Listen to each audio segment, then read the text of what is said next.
A Piece of Jungle by Edward Bristol. Read by Troy W. Hudson. Produced for Wildfish Audio in 2014. A Piece of Jungle. Globalization is good. Global economy can topple dictators. It has no time for war. It can lift people out of poverty, and it will even save the rainforest. If we want it to. And that's a big if. Recently, I visited the so-called Russian market in Phnom Penh, a boiling merchant potpourri selling the cheap goods of poor Cambodia, but no Russians. There, globalization is more transparent than in the glass towers of Coca-Cola or Chevron. I eavesdropped on a group of Western shopping maniacs negotiating a small wooden dog. The Cambodian woman named her price, $3. The group howled in despair. They shook their heads and started to move on. "We've seen the same for $150 over there."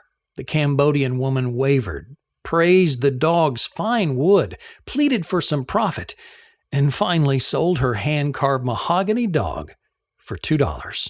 She didn't look happy, but obviously needed the cash for lunch.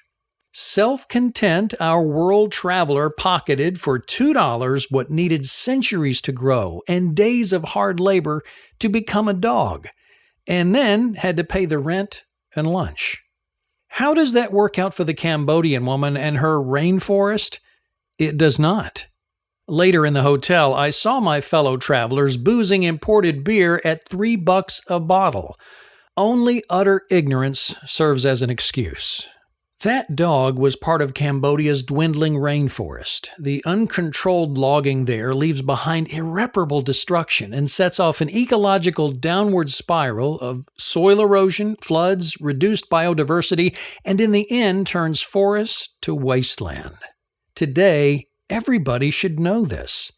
There are better ways, proven in the West and Japan. Sustainable forest management, wildlife protection, and reforestation have actually reversed the past in Europe, and our forests are again growing every year.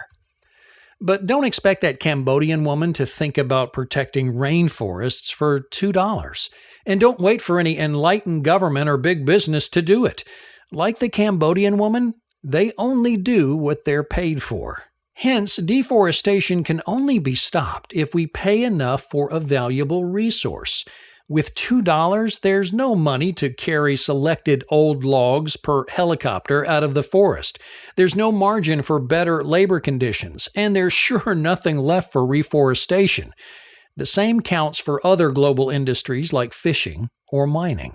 The little wooden dog only has a symbolic meaning, but it makes very clear how globalization should not be.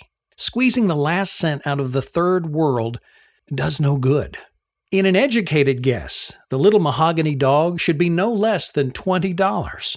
If you're not willing to pay for what it actually costs to produce it, you shouldn't buy it. Globalization starts and ends with us, not others. That is how important we are. Thanks for your time. Please also visit edwardbristol.com.